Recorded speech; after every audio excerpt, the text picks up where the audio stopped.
ಎಲ್ರಿಗೂ ನಮಸ್ಕಾರ. ಇತ್ತೀಚೆಗೆ ಪರೀಕ್ಷೆಗಳಲ್ಲಿ ನಕಲು, ಅಕ್ರಮ ಅನ್ನೋದು ಒಂದು ದೊಡ್ಡ ತಲೆನೋವಾಗಿದೆ ಅಲ್ವಾ? ಆದ್ರೆ ಈ ಸಮಸ್ಯೆಗೆ ನಮ್ಮ ಕರ್ನಾಟಕದಲ್ಲೇ ಒಂದು ಹೈಟೆಕ್ ಸೊಲ್ಯೂಷನ್ ಸಿಕ್ಕಿದೆ. ಎಷ್ಟು ಮಟ್ಟಿಗೆ ಅಂದ್ರೆ ಇಡೀ ದೇಶವೇ ಈಗ ನಮ್ಮ ಕಡೆ ನೋಡ್ತಿದೆ. ಏನಿದು ಸಿಸ್ಟಮ್? ಬನ್ನಿ ಇದರ ಬಗ್ಗೆ ವಿವರವಾಗಿ ತಿಳ್ಕೊಳ್ಳೋಣ. ಈ ಇಡೀ ವಿಷಯ ಹೊರಬಂದಿದ್ದೇ ಈ ಒಂದು ನ್ಯೂಸ್ನಿಂದ. ನೋಡಿ, ಕೇಂದ್ರ ಸರ್ಕಾರದ ದೊಡ್ಡ ದೊಡ್ಡ ಅಧಿಕಾರಿಗಳೇ ನಮ್ಮ ಕೆಇಎ ಅಂದ್ರೆ ಕರ್ನಾಟಕ ಪರೀಕ್ಷಾ ಪ್ರಾಧಿಕಾರದ ಸಿಸ್ಟಮ್ ಬಗ್ಗೆ ತಿಳ್ಕೊಳ್ಳೋಕೆ ಬೆಂಗಳೂರಿಗೆ ಬಂದಿದ್ದಾರೆ. ಇದು ಸುಮ್ನೆ ಒಂದು ಫಾರ್ಮಲ್ ವಿಸಿಟ್ ಅನ್ಕೋಬೇಡಿ, ಇದರ ಹಿಂದೆ ದೊಡ್ಡ ಕಥೆನೇ ಇದೆ. ಸರಿ, ಹಾಗಾದ್ರೆ ಎಲ್ಲರ ತಲೆಯಲ್ಲೂ ಬರುವ ಪ್ರಶ್ನೆ ಒಂದೇ. ಕೆಇಎ ಹತ್ರ ಅಂಥದ್ದು ಏನಿದೆ? ಸೆಂಟ್ರಲ್ ಗವರ್ಮೆಂಟ್ ಅವರೇ ಒಂದು ಟೀಮ್ ಕಳಿಸಿ ಸ್ಟಡಿ ಮಾಡೋವಷ್ಟು ಸ್ಪೆಷಲ್ ಏನಿದೆ ಅದರಲ್ಲಿ? ಬನ್ನಿ ಈ ವಿಶ್ಲೇಷಣೆಯಲ್ಲಿ ಇದರ ಉತ್ತರ ಕಂಡುಹಿಡಿಯೋಣ.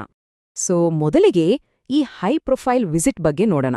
ಯಾರೆಲ್ಲ ಇದ್ರು, ಯಾಕೆ ಬಂದಿದ್ರು ಅಂತ ತಿಳ್ಕೊಳ್ಳೋಣ.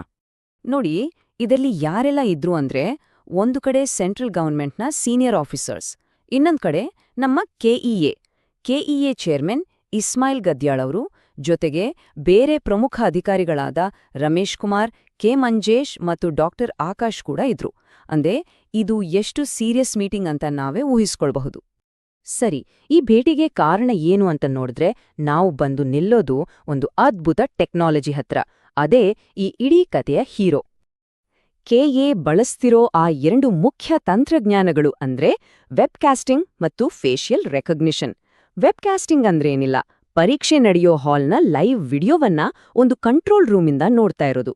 ಮತ್ತೆ ಫೇಶಿಯಲ್ ರೆಕಗ್ನಿಷನ್ ಅಂದ್ರೆ ಮುಖ ನೋಡಿ ಇದು ಸರಿಯಾದ ಅಭ್ಯರ್ಥಿನಾ ಅಲ್ವಾ ಅಂತ ಚೆಕ್ ಮಾಡೋದು.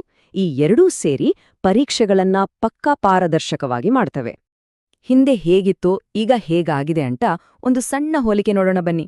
ಮೊದ್ಲೆಲ್ಲ ಐಡಿ ಕಾರ್ಡ್ ಚೆಕ್ ಮಾಡೋದು, ಹಾಲ್ನಲ್ಲೊಬ್ರು ಮೇಲ್ವಿಚಾರಕರು ನಿಂತುಕೊಂಡು ನೋಡ್ಕೊಳ್ಳೋದು, ಇಷ್ಟೇ ಇರ್ತಿತ್ತು. ಆದ್ರೆ ಈಗ ಎಂಟ್ರೆನ್ಸ್ನಲ್ಲೇ ಫೇಸ್ ಸ್ಕ್ಯಾನ್ ಆಡತ್ತೆ. ಹಾಲ್ ಒಳಗೆ ಏನ್ ನಡೀತಿದೆ ಅಂತ ಸೆಂಟ್ರಲ್ ಆಫೀಸ್ನಲ್ಲೇ ಲೈವ್ ನೋಡ್ತಾರೆ.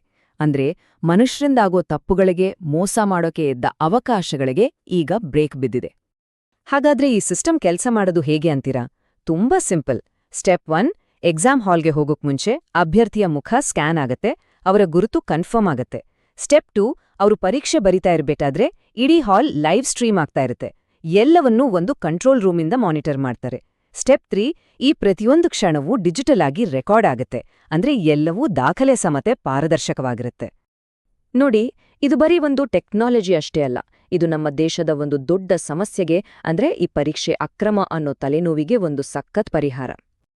ಕೆಎಎ ಸಿಸ್ಟಮ್ ಅನ್ನ ಯಾಕೆ ತಂತು ಅನ್ನೋದಕ್ಕೆ ಒಂದೇ ಉತ್ತರ: ಆಧುನಿಕ ತಂತ್ರಜ್ಞಾನ ಬಳಸಿ ಪರೀಕ್ಷೆಗಳಲ್ಲಿ ನಡೆಯೋ ಮೋಸ, ಅಕ್ರಮಗಳಿಗೆ ಫುಲ್ ಸ್ಟಾಪ್ ಇಡಬೇಕು ಅಷ್ಟೇ.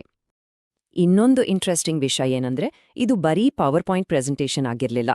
ಕೆಎ ಚೇರ್ಮನ್ ಇಸ್ಮಾಯಿಲ್ ಗದ್ಯಾಳ್ ಅವರು ಬಂದಿದ್ದ ಕೇಂದ್ರದ ಟೀಮ್ಗೆ ಈ ಸಿಸ್ಟಮ್ ಹೇಗೆ ಕೆಲಸ ಮಾಡುತ್ತೆ ಅಂತ ಲೈವ್ ಆಗಿ ಮಾಡಿ ತೋರಿಸಿದ್ರು. ಇದು ಅವರ ಕಾನ್ಫಿಡೆನ್ಸ್ ತೋರಿಸುತ್ತೆ ಅಲ್ವಾ? ಹಾಗಾದ್ರೆ ರಿಸಲ್ಟ್ ಏನಾಯ್ತು? ಕೇಂದ್ರದ ನಿಯೋಗಕ್ಕೆ ಈ ಸಿಸ್ಟಮ್ ನೋಡಿ ತುಂಬಾನೇ ಖುಷಿಯಾಯ್ತು. ಕೆಇಎ ತಂದಿರೋ ಈ ಆಧುನಿಕ ವಿಧಾನಗಳ ಬಗ್ಗೆ ಭಾರೀ ಮೆಚ್ಚುಗೆ ವ್ಯಕ್ತಪಡಿಸಿದ್ರು. ಸರಿ, ಇಲ್ಲಿಗೆ ಈ ಕಥೆ ಮುಗಿಯಲ್ಲ. ಈಗ ಶುರುವಾಗೋದೇ ಅಸಲಿ ಚರ್ಚೆ. ಕರ್ನಾಟಕದ ಈ ಮಾಡೆಲ್ ಇಡೀ ಭಾರತಕ್ಕೆ ಏನಾದ್ರೂ ದಾರಿ ತೋರಿಸಬಹುದಾ? ಹೌದು, ಈಗ ನಮ್ಮ ಮುಂದಿರೋ ಅತಿ ದೊಡ್ಡ ಪ್ರಶ್ನೆ ಇದೆ. ಕೆಇಎ ಮಾಡೆಲ್ ಅನ್ನ ಇಡೀ ದೇಶದ ಪಬ್ಲಿಕ್ ಎಕ್ಸಾಮ್ಗಳಿಗೆ ಅಳವಡಿಸಬಹುದಾ? ಇದೊಂದು ಟೆಂಪ್ಲೇಟ್ ಆಗಬಹುದಾ? ಕೇಂದ್ರ ಸರ್ಕಾರದ ಈ ವಿಸಿಟ್ ನೋಡಿದ್ರೆ ಆ ನಿಟ್ಟಿನಲ್ಲಿ ದೊಡ್ಡ ಯೋಚನೆ ನಡೀತಾ ಇದೆ ಅಂತ ಸ್ಪಷ್ಟವಾಗಿ ಗೊತ್ತಾಗತ್ತೆ. ಕೊನೆಯದಾಗಿ ಒಂದು ವಿಷಯವನ್ನ ನಾವೆಲ್ಲ ಅರ್ಥ ಮಾಡ್ಕೋಬೇಕು. ಇವತ್ತಿನ ಸವಾಲು ಬರೀ ಕಾಪಿ ಹೊಡೆಯೋರನ್ನ ಹಿಡಿಯೋದಲ್ಲ, ಬದಲಿಗೆ ಕಾಪಿ ಹೊಡೆಯೋಕೆ ಆಗದಂಥ, ಅಕ್ರಮಕ್ಕೆ ಅವಕಾಶವೇ ಇಲ್ಲದಂಥ ಒಂದು ವ್ಯವಸ್ಥೆಯೆಲ್ಲ ಕಟ್ಟೋದು. ಕೆಇಎ ಈ ದಾರಿಯಲ್ಲಿ ಒಂದು ದೊಡ್ಡ ಹೆಜ್ಜೆ ಇಟ್ಟಿದೆ ಅಂತ ಹೇಳ್ಬೋದು.